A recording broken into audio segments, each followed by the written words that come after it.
The day I married the general, the woman he loved took her own life in her boudoir. When the servant came to report the news, he crushed the wedding cup in his hand. He turned to me, his eyes filled with hatred. Jiang Rui, are you satisfied now? From that day on, the general loathed me with every fiber of his being. Later, when I was dying from a difficult childbirth, he sent a message through his servant. If she dies, so be it. Don't tell me. I don't want to hear anything about her. Now, given a second chance at life, I've decided to grant his wish. I will have nothing to do with him ever again. 1. When I was reborn, I was sitting on the ground, supported by my maid, Yunxiang. Su Xiaoxiao, Ji Yanchan's beloved, gazed at him with tear-filled eyes, looking utterly pitiful. Ah Chan, don't hit her. Elder sister didn't mean to bump into me. A masterful move, one sentence, and she made it seem like I was at fault. The spectators immediately started whispering. A dignified prime minister's daughter, bullying someone like this? She broke up a pair of star-crossed lovers just to marry the great general. Shameless. Su Xiaoxiao buried her head in Ji Yanchan's chest, but when she looked at me, there was a glint of triumph in her eyes. I vividly remembered this exact scene in my past life. Back then, I had covered my swollen cheek and tried to explain to Ji Yanchan that I hadn't run into Su Xiaoxiao. And what had he said? He had said, Jiang Rui, if you do it again, I'll cripple you. Don't think that just because there's an imperial decree, I have to marry you. This time, I didn't bother explaining. Instead, I grabbed Su Xiaoxiao by the wrist and slapped her hard across the face. I used my full strength. Her head snapped to the side, and she let out a sharp scream. Ji Yanchan rushed to support her, his face dark with anger. Jiang Rui, have you lost your mind? I slowly stepped closer, locking eyes with him. Then, word by word, I said, watch closely, this time, I did it on purpose. The crowd fell into stunned silence. Then I spoke again. General Ji, you do remember that our marriage was decreed by the emperor? And here you are, in broad daylight, embracing another woman. What do you think will happen if I bring this up to His Majesty? Ji Yanchan stared at me, momentarily speechless. The crowd, as if suddenly realizing something, exchanged glances. Then, murmurs of discussion erupted. So, it was this little miss who seduced a married man? The moral decay of society is truly alarming. I dusted off my sleeves and added indifferently, just looking at you both disgusts me. Since you're so in love, may you stay together forever. With that, I took Yunxiang's hand and walked away. 2. As I stepped out of the alley, the scent of osmanthus flowers filled the air. It was deep autumn, and the golden blossoms seemed to have bloomed overnight, their fragrance permeating the entire city. I took a deep breath, feeling a brief moment of daze. I was 8 years old when my father promised to take me hunting. I was so excited that I couldn't sleep the whole night. The next day, I was so exhausted that I dozed off on the grass and nearly got stung by a venomous scorpion. It was Ji Yanchan who happened to pass by and saved me. He was only a year older than me, but he stood with his hands behind his back, speaking in a stern, adult-like tone. Has no one ever told you that you shouldn't sleep in the wild? I suddenly thought of how my father would puff up his cheeks and glare at me when scolding me, and I couldn't help but burst into laughter. Ji Yanchan's face darkened instantly. He huffed and muttered, "You're hopeless." That was the moment I fell for him. Over the next 10 years, we grew up together, and our feelings deepened. Ji Yanchan was born into a military family. The day he left for war, I stood at the city gates to see him off. He gently wiped away my tears, his voice rough and hoarse. "Ruer, don't worry. I've already requested an imperial decree for our marriage. When I return, I will marry you." I nodded firmly, waving as I watched him go. 3 years later, Ji Yanchan returned victorious. I was waiting among the crowd with Yunxiang when I spotted him right away.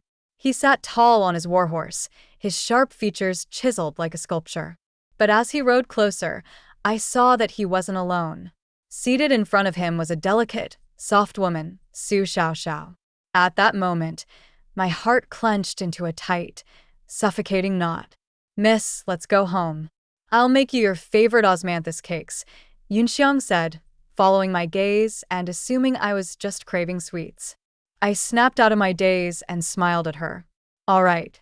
You always know me best, Yunxiang. Yunxiang blushed and scratched her head. Of course. I grew up with you. In my past life, when I was dying from childbirth and learned that Ji Yanchan would never come to see me, Yunxiang, normally so timid, fought with all her might to save me. In the end, she was cut down by the soldiers. How wonderful! In this life, Yunxiang was still here, alive and well. Back at the estate, I lay on the bed to rest. A servant arrived with a message from my father. The emperor was hosting a banquet that evening in Ji Yanchan's honor, and I was to attend. Just then, Yunxiang entered, carrying a plate of osmanthus cakes, and bumped into the messenger. She glanced at me hesitantly. Miss, are you really going to? She didn't finish, but I knew what she meant. She didn't want me to go. She felt it was unfair to me. I reached out and squeezed her hand, giving her a calm smile.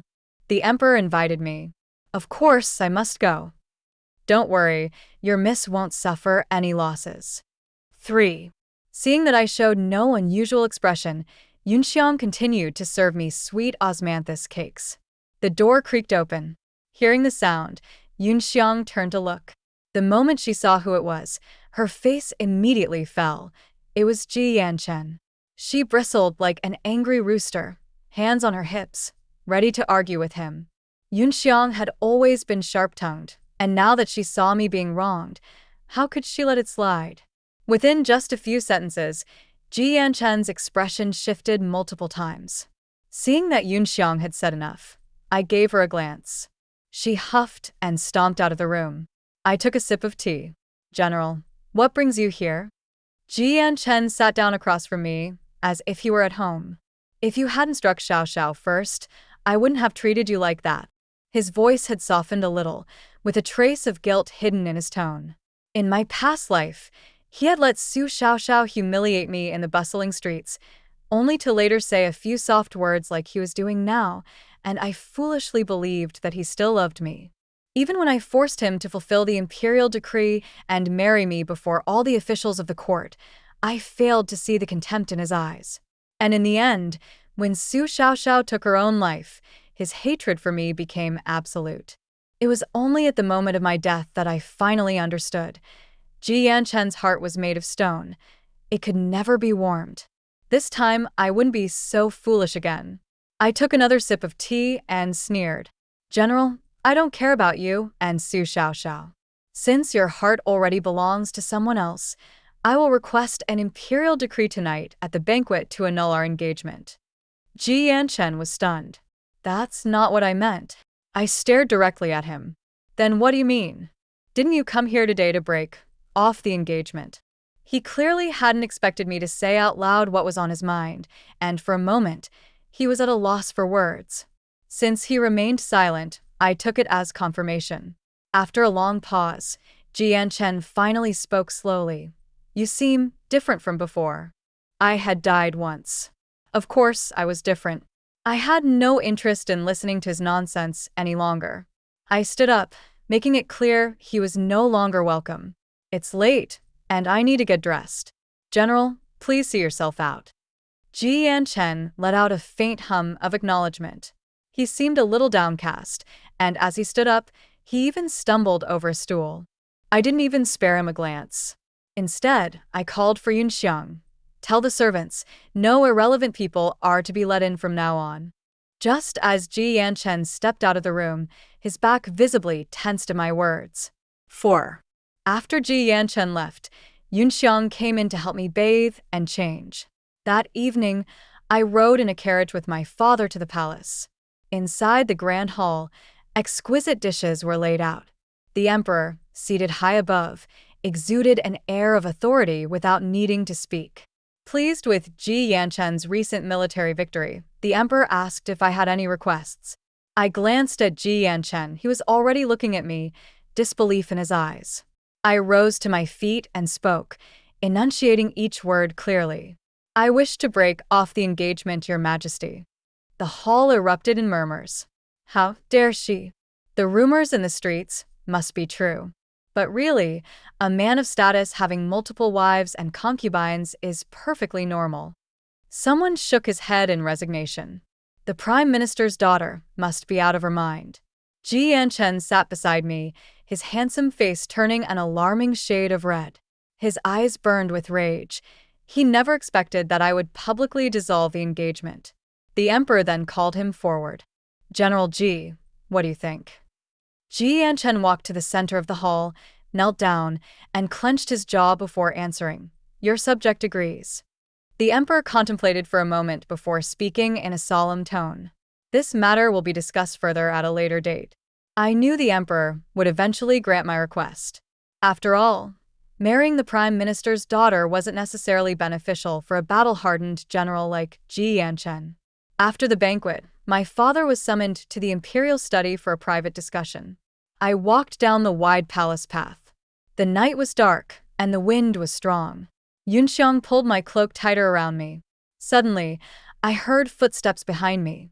I glanced back. Ji Yanchen was striding toward me. Jiang Rui. I stopped. As he drew closer, I could see the anger on his face. Why did you bring up breaking the engagement in court just now? I suppose I had embarrassed him. I clenched my fists and scoffed. Why shouldn't I? Ji Yanchen's expression stiffened. He cleared his throat and softened his tone. There was a way to resolve this without going to such extremes. I never said I didn't want you. I recalled something from our childhood. Back then, I had been waiting for Ji Yanchen to walk with me to school when I saw a matchmaker in red robes enter his family's side gate. Curious, I asked him, why do brides enter through the side gate? He had been furious. That's my father taking a concubine. Only the main wife is allowed to enter through the front gate. His father's concubine had made life difficult for his mother, who eventually fell into despair and passed away. On the day she died, Ji Yanchen had glared hatefully in the direction of the concubine's quarters and told me, Ruier, when we marry in the future, I will only have you. I will never take a concubine. At the time, I didn't understand much. I only knew to comfort him and nod my head earnestly. And now, what did he mean by these words? I let out a cold laugh. General Ji, when your mother was forced to her death by a concubine, you once swore to me that you would only have one wife for a lifetime. And now you ask me to compromise. Ji Yanchen's face turned deathly pale. He staggered back a step. I straightened my spine. I am the legitimate daughter of the Prime Minister. I will never share a husband with another woman. As I turned and walked away, I faintly heard his voice tremble behind me. Fine. Don't regret this. From now on, we're strangers. 5. In the end, the emperor did grant my request to break off the engagement. After that, rumors about me and Ji Yanchen spread everywhere, mostly accusing me of being ungrateful. But since no one dared say it to my face, I let them talk. Early the next morning, my father summoned me to his study. I thought he was going to scold me because of the rumors, but when I arrived, he simply gestured to a chair. Sit. Feeling uneasy, I spoke first. Father, are you disappointed in me? He shook his head. When Ji Yanchen paraded that woman back in such a grand manner, I feared you wouldn't be able to bear it. Now that you've taken the initiative to break off the engagement, I'm relieved. He sighed. My daughter deserves happiness. I looked up at him and noticed that his temples had turned gray. A wave of bitterness surged in my heart. Then he told me that the emperor intended to weaken his power. The old ministers who had helped him conquer the country, he was starting to see them as a threat. In my past life, my stubborn insistence on marrying Ji Yanchen had made the emperor panic, and in the end, my entire family, 52 members of the prime minister's household, was slaughtered overnight. When I, heavily pregnant, found Ji Yanchen in Su Xiaoxiao's room, he barely spared me a glance before ordering someone to drag me away. I could only watch as my parents' corpses were thrown into a mass grave. I told my father, I have an idea. He was startled.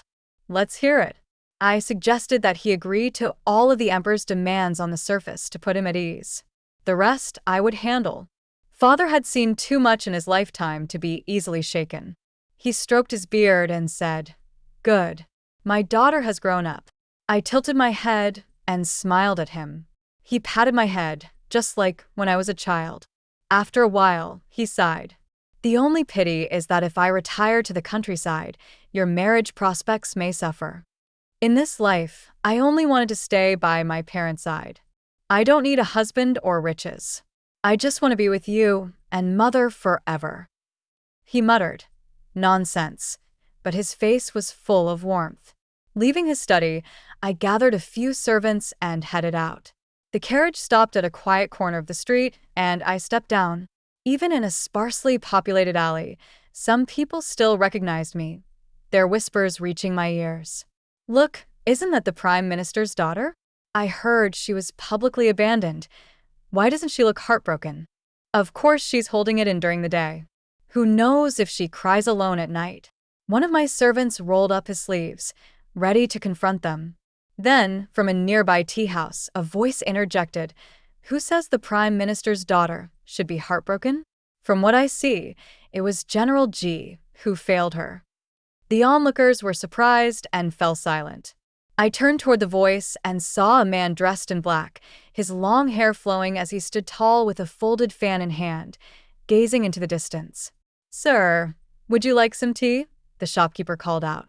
I didn't have time to linger and stepped into a tea house.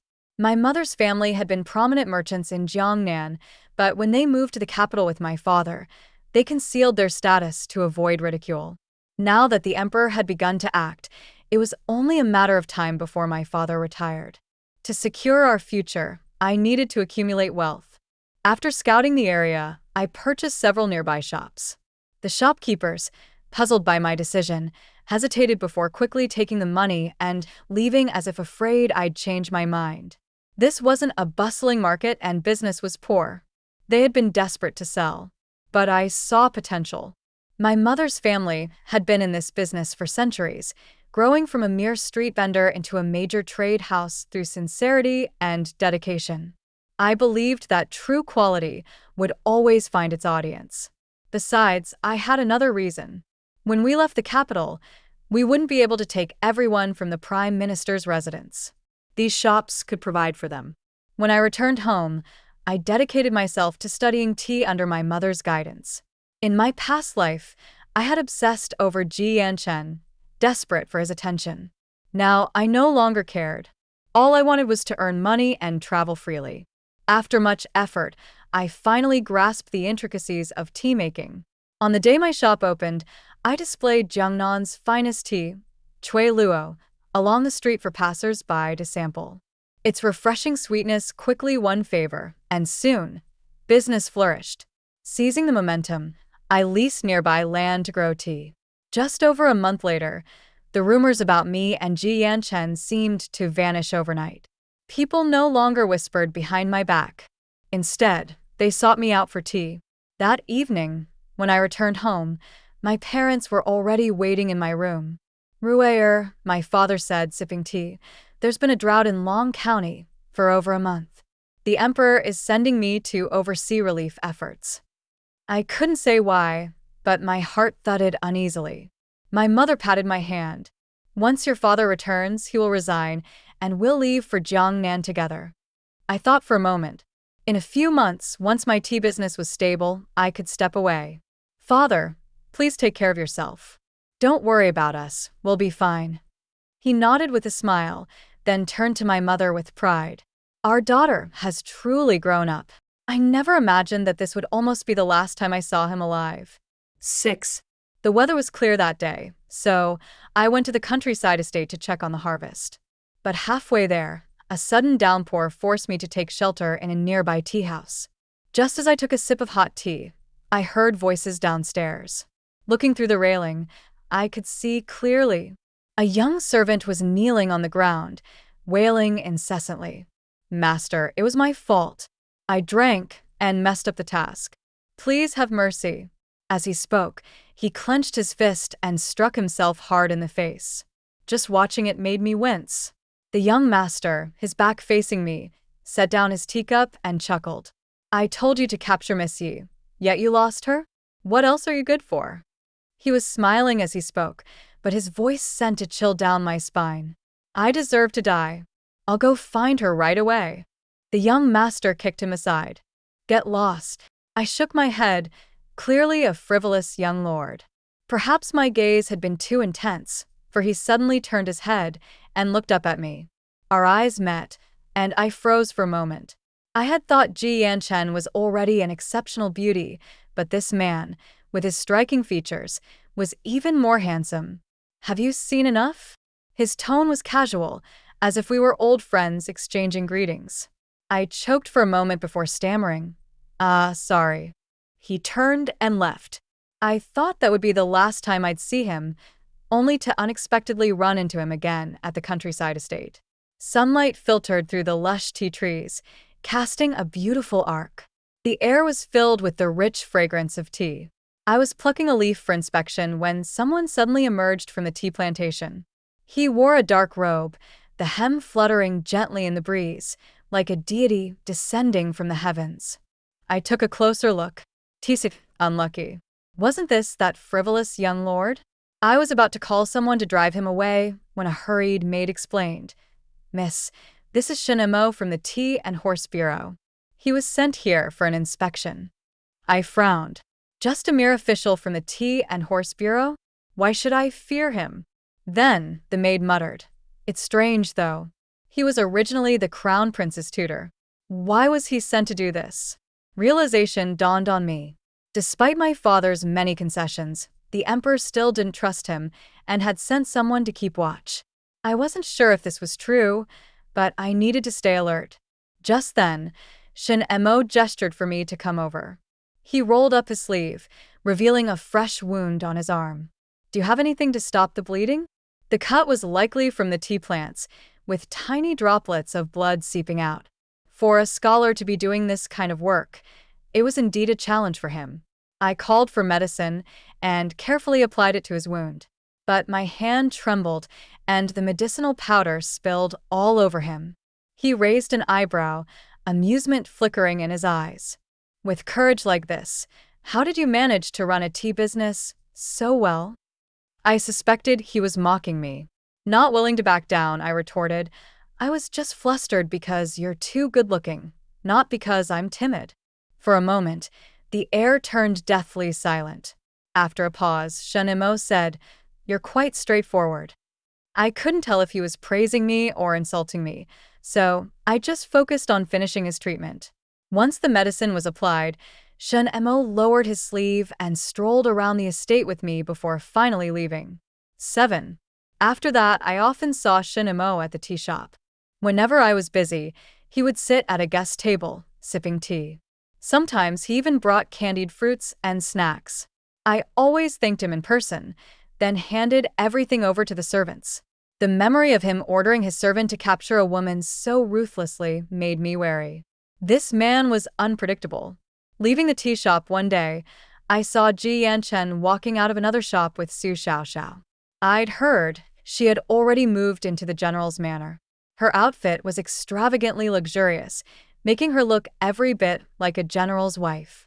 Standing together, they made a fine pair. Su Xiaoxiao's eyes curved as she playfully complained, I had the kitchen prepare chicken soup for the general, but it's all that corrupt official Jiang Rui's father's fault, causing trouble and making our general worry. I stumbled, nearly falling, if not for Yunxiang catching me. My father had been an upright official all his life. How could he possibly be corrupt? They turned and saw me. Su Xiaoxiao sneered. Oh, isn't this the chancellor's daughter, discarded by the general? I had no time for her nonsense. I blocked Ji Yanchen's path. What happened to my father? Ji Yanchen lowered his eyes, hesitating. The chancellor. I snapped. Speak. What happened to my father? He pressed his lips together before saying, Your father was imprisoned by the censorate for embezzlement. He hesitated, then added, In court, my words carry little weight. In other words, he knew my father was innocent but had said nothing. Tears welled in my eyes, but I turned and ran home. The moment I arrived, I found my mother pacing anxiously, like an ant on a hot pan. Seeing me, She rushed over as if grasping at hope. Tears streaming, she cried, "Ruer, your father is in trouble." I took a deep breath, forcing a smile as I reassured her. "Mother, don't worry. Father is innocent. We have nothing to fear." She looked at me, eyes full of uncertainty. "He really has nothing to worry about?" I nodded firmly.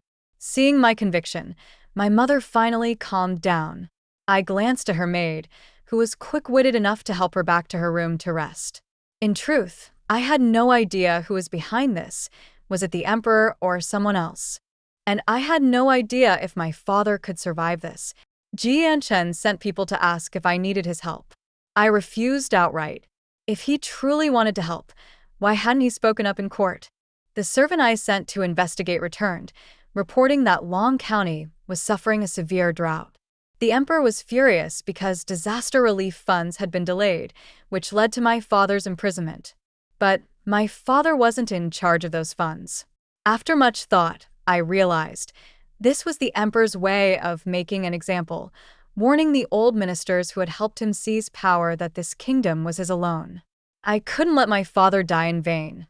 I needed to find evidence. The day I went to the archives, it rained heavily, drenching me. "This lady, you need a token to enter." The eunuch at the door stopped me with a stern expression. I pulled out the token I had stolen from Shen-mo. Lord, Shen sent me to retrieve some records. At the mention of Shen-mo's name, the eunuch hesitated before finally letting me in. After asking where the recent account books were, I walked over alone. I remembered my father saying that the disaster relief funds and records were managed separately. He had only kept track of the expenses. The emperor had acted so quickly. There was a chance the archives still held my father's records. If I could find them, I could prove his innocence. I searched the shelves for a long time, but couldn't find them. Just as I was getting frustrated, my eye caught my father's name. I reached out. "It's not there." A deep voice suddenly sounded behind me.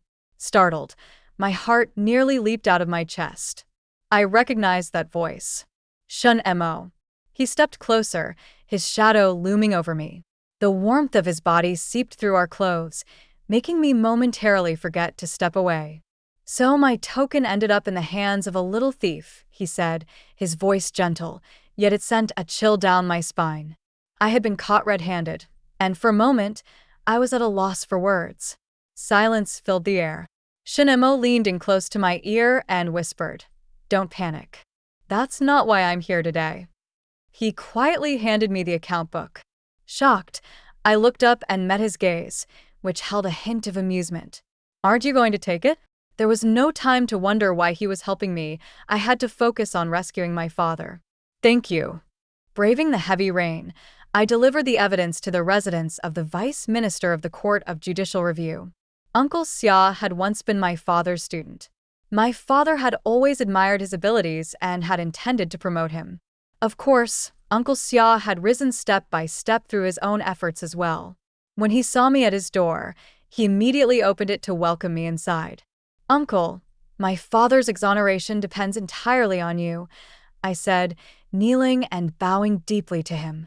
"Rest assured, I will see this through to the end. I will not let my teacher suffer an unjust fate." I waited anxiously at home for 3 days. On the 4th day, my father was finally released. He looked as if he had aged several years, his face full of weariness. A man who had always been meticulous now didn't even care that his clothes were stained with dirt. My mother rushed forward, clinging to him. "As long as you're safe, that's all that matters." My father patted her shoulder and forced a smile that was more sorrowful than tears. "After this ordeal, I've come to a realization. I'm old. From now on, matters of the court should be left to the younger generation." I wiped away my tears with the back of my hand and nodded. "Yes, father, mother, just focus on enjoying your later years. You still have me." After my father returned home, my mother finally stopped insisting that I stay with her all the time. To thank Shen-mo for his help, I sent a servant to deliver a letter to his residence early the next morning. We had agreed to meet at my tea house at the 3rd quarter of the noon hour, but half an hour passed, and he was still nowhere to be seen. I went out to look for him. Since it had been raining heavily today, there were few people on the streets. Just as I reached the entrance of an alley, the sound of galloping hooves reached my ears. Thinking it was Shun Mo, I quickly turned around. The coachman on the approaching carriage had a fierce expression. For some reason, I suddenly had the eerie feeling that he was coming straight for me. I quickened my pace, sprinting into the alley. But this wasn't a bustling district, and after days of rain, most of the shops were shut. Just as I was about to reach the tea house, a strong hand yanked my clothes, hurling me into the carriage. My back slammed against something hard, and I immediately lost consciousness. When I woke up, I found myself lying inside a dilapidated temple outside the city. A sly voice rang in my ears. "We really hit the jackpot today. This girl's quite the looker. Not only do we get paid, but we also get to have some fun. I'll go first." "Haha, well said." Another man chuckled lewdly. So someone had orchestrated this against me. But who? I swallowed hard and tentatively spoke. "Big brothers, is it money you want? I can pay you double." The two men exchanged glances. After a moment of hesitation, one of them said, "It's not that we don't want the money, but there are rules in our line of work. The client is paying handsomely. All they want is your chastity. We're just following orders." So, negotiation was out of the question. The other man stepped closer, holding a dagger. He used it to lift my outer robe and licked his lips, his eyes full of desire. "Don't say I'm not being nice. The one who bought your chastity is a woman." Suppressing my disgust, I remained silent. He thought I was scared. The burly man pressed down on me, his rough hands groping at my body. Just then, the sound of galloping hooves filled the air, followed by the temple door being kicked open with a loud bang. "Who's there?" Annoyed by the interruption, the man looked up. Seizing the moment, I plunged the hairpin in my palm straight into his chest. With a groan, he collapsed. Shun Mo, sword in hand, swiftly subdued the other man and walked toward me. "You sure know how to handle yourself." It wasn't skill. Having lived through this once before, I was simply fighting for my life. Shun Mo trailed off, his gaze landing on my exposed neck. His ears turned red, and he quickly looked away, falling silent. I glanced at the fallen man. Blood was pooling beneath him. The other one, clutching his injured chest, took the chance to flee. Forget it. He wouldn't get far anyway. I pulled my robe tightly around me. "How did Lord Shin find me here?" "When I arrived at the tea house, Yunxiang told me you had gone to look for me. I followed after you and saw you being taken away, so I trailed them here." After saying that, Shen Mo suddenly stepped forward, wrapped a strong arm around my waist, and lifted me into his arms. "Forgive me, but in case they have reinforcements, we need to leave quickly." A faint, pleasant scent of ink filled my nose. In a situation like this, there was no time for modesty. I instinctively hooked my arms around his neck. But the moment we stepped out, his words became a self-fulfilling prophecy. 4 or 5 men in black immediately surrounded us. 9. The burly man who had fled earlier glared at us before gritting his teeth and sang to the black-clad men beside him, "Brothers, they're the ones who killed Big Brother. Don't let them get away." The black-clad men glanced at us, and in an instant, the air was thick with killing intent. I took a sharp breath. Was this where I was going to die? Just as the thought crossed my mind, Shinmo's deep voice sounded in my ear. "Hold on tight. If you're scared, close your eyes." I rolled my eyes. He was just a civil official. Maybe what happened earlier was pure luck. Did he really think he was some battle-hardened general? And then, in the very next second, he completely shattered my expectations. Shin Mo suddenly leaped into the air with me in his arms, landing on the rafters. He pulled out a few throwing darts and flicked them toward the black-clad men. In the blink of an eye, several of them collapsed. Taking advantage of the chaos, Shin Mo carried me and leaped out of the ruined temple, mounting a horse and galloping away at full speed. I didn't know how long we rode. In the darkness, my senses heightened, and I could clearly feel the firm muscles beneath Shinmo's robes, radiating warmth even in the biting autumn wind. But my mind was still stuck on what that black-clad man had said. A woman. A vague suspicion formed in my heart, but I wasn't quite ready to believe it. Suddenly, Shinemo pulled the horse to a stop and asked in a low voice, "Have you held on long enough?" I looked down. Our posture was indeed a little too intimate. Quickly, I released my grip around his waist. "Sorry." As I dismounted, I noticed that his face looked rather pale. Upon closer inspection, I saw blood seeping continuously from his lower leg. I frowned and blurted out anxiously, "You're bleeding." Before Shun Mo could say a word, his body swayed and collapsed. It seemed his injury was serious. I struggled to drag him into a nearby abandoned house, found a clean cloth to wipe away the blood, and bandaged his right leg. When he woke up, he scanned himself up and down before asking, "Where are my clothes?" The look he gave me clearly suggested he thought I'd done something unspeakable to him. What was going on in this man's head? Seeing his expression, a mischievous idea crossed my mind. I gave him a slow once-over and teased, "It's just the two of us here. You can let your imagination run wild." Shinmo's expression froze, and his face instantly turned as red as a cooked shrimp. Against his pale, strikingly handsome features, the color stood out vividly. I couldn't hold back a laugh. Just as I was about to explain, Shin Mo suddenly pulled me down to sit beside him. Leaning close to my ear, he murmured, "Miss Jiang, I saved you yet again today, and this is how you thank me?" At such close proximity, the faint scent of ink on his body filled my nose. Though his words sounded like a rebuke, I could hear a trace of excitement in his voice. Suppressing the heat creeping up my face, I calmly explained, "To be honest, before you lost consciousness last night, you undressed yourself." He let out an "oh," and the disappointment on his face was impossible to miss. I clicked my tongue. What? "Are you disappointed?"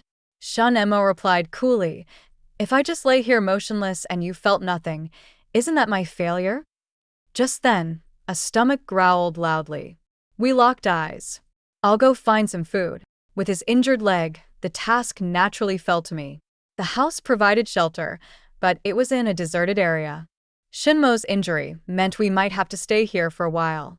When I returned, he was already dressed, gazing out the window in a daze.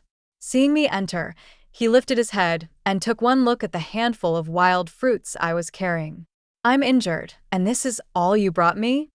I slammed the fruit onto the table. "If you don't want it, go find something yourself." 10.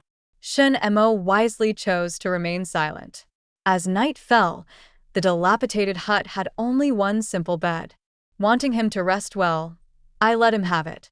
Lying on the table, I tossed and turned. Shin Mo coughed lightly and said, "You can sleep on the bed. I'm injured." I suddenly recalled our first meeting and blurted out my thoughts. "I don't want to become another Miss Yi." Shin Mo seemed to ponder for a moment before suddenly chuckling. "So, you think I'm some kind of flower thief?"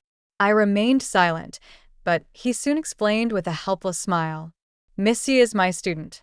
She often sneaks out of class to avoid studying, so I had someone watch over her. Just because he saved me didn't mean I had to trust him." I said nothing. With a sigh, Shin Mo added, "Miss Jiang, you should know that at night, rats tend to come out." "Fine." I got up and walked toward the bed. Lifting the blanket, I quickly slipped inside. Next to me, Shin Mo seemed to freeze, holding his breath. "I move a lot in my sleep. Try to bear with it," I warned him before closing my eyes and drifting off. The next morning, he was already gone when I woke up. Outside, I could hear the sound of water splashing. Seeing me step out, Shinmo's face turned slightly red as he explained, "It's hot, so I washed my face." I glanced at the frost-covered trees outside, but decided not to expose his lie. 4 days later, his leg injury improved, and we set off back to the city. To avoid suspicion, we split up once we arrived. The moment I stepped into my home, my mother grabbed my hands, scanning me from head to toe. Only after confirming I was unharmed did she sigh in relief. "Rue you weren't." She dared not say the last 4 words, "violated and defiled." But I understood. I shook my head. Mother, I'm fine. She ordered hot water and food for me, and after a comforting meal, I slept soundly. The next day, Su Xiaoxiao came to visit upon hearing about my ordeal. Yunxiang scoffed as she wrung out a towel. She says she's here to check on you, but I bet she just wants to show off. A few days ago, her wedding procession stretched for miles, all red and lively. Then, she glanced at me hesitantly. Miss, don't be upset. I sipped my tea calmly. Why would I be? If they hadn't come today, I would have forgotten they even existed. Good timing. There were things I needed to confirm. The moment Su Xiaoxiao entered, she rushed to my side, dabbing non-existent tears with a handkerchief. I heard you were kidnapped for days. The general sent me to check on you. Were you hurt? She used to call me sister, but ever since marrying Ji Yanqing, she started calling me younger sister. I gave a polite yet distant smile. Thank you for your concern, Madam General. I'm fine. But I heard you and Lord Shen spent quite some time alone together. Still smiling, I stepped forward and slapped her, twice. She clutched her face in shock, and the room fell silent. You. I'm the general's wife. How dare you? I'm telling Ji Yanqing. Go ahead. I sneered. Even if you were standing here right now, I'd still hit you. Tell me, Su Xiaoxiao, I only returned yesterday. How do you already know every detail about my kidnapping? Did you really think I wouldn't figure it out? There was no way she wasn't involved. But she alone wouldn't have the power to orchestrate such a scheme against both Shen Mo and me. Who was behind this? As expected, Su Xiaoxiao's eyes flickered with panic. She mumbled something under her breath before grabbing her maid and fleeing. A few days later, Shen Mo visited the tea house and told me that he had caught our captors. The results weren't surprising. Not only did he confirm that Su Xiaoxiao was behind the scheme, but he also uncovered her true identity. She was a spy from Annan Kingdom. She had seduced Ji Yanqing solely to steal military secrets for the enemy, prince she truly loved. When the emperor found out, he was furious and ordered her to be executed by 5 horses tearing her apart. Since Ji Yanqing was unaware of her true nature, he was merely demoted. I suppose he never imagined that the woman he cherished had deceived him so completely. A few days later, as I was about to head to the tea house, I opened my door and saw Ji Yanqing standing there, dark circles under his eyes. The moment he saw me, he rushed forward, eyes red. Ruier, I've been dreaming of the past these last few days. Only now do I realize that the one I've always loved is you. Let me protect you from now on, all right? Thinking back on everything he had done, I found it laughable. Did he really think a few sweet words could erase all the harm he caused? Expressionless, I met his gaze. Wake up, General Ji. You and I are nothing to each other anymore. With that, I turned and walked away. After that day, I heard that Ji Yanqing requested to be stationed at the border, vowing never to return to the capital. Chapter 11. A month passed. The tea house business was stable, and my father resigned from his position at court. After making all the necessary arrangements, I left with my parents to return to our hometown in Jiangnan. As the carriage moved slowly forward, we chatted and laughed inside. For the first time in a long while, my father smiled freely. Outside the window, a little yellow bird hopped between the branches, chirping. The golden afternoon sun filtered through the banyan leaves, casting shimmering patterns inside the carriage. Suddenly, the carriage came to an abrupt halt. I peeked my head out and asked, "What's wrong?" The coachman pointed ahead. There, astride a fine horse, sat Shinamo. Turning around, he flashed a dazzling smile. "Miss Jiang, I have nowhere else to go. May I travel with you?" I was momentarily stunned before replying. "Do as you like. The road is wide. I can't stop you, Lord Shen." His eyes gleamed with amusement. "Then I'll take that as a yes." Just as he spoke, a eunuch rushed over from behind, calling out in a sharp voice, "Lord Shen, please wait." Shen Mo turned to face him. Panting, the eunuch relayed, "His Highness the Crown Prince asks where you're going and if you'll return." Shen Mo answered coolly, "I have something far more important to do." "What is it?" He glanced at me before replying. Starting a family, taking a wife. I froze. When I looked up again, I saw the starlight reflected in his bright eyes. Time flew by and another spring arrived. On the day of our wedding, Shen Nemo lifted my bridal veil, took my hand, and placed it over his heart, his smile gentle. Ru'er, meeting you has been the greatest fortune of my life. Then he leaned in and kissed me. How lucky I was to live again and find the love of my life. The end.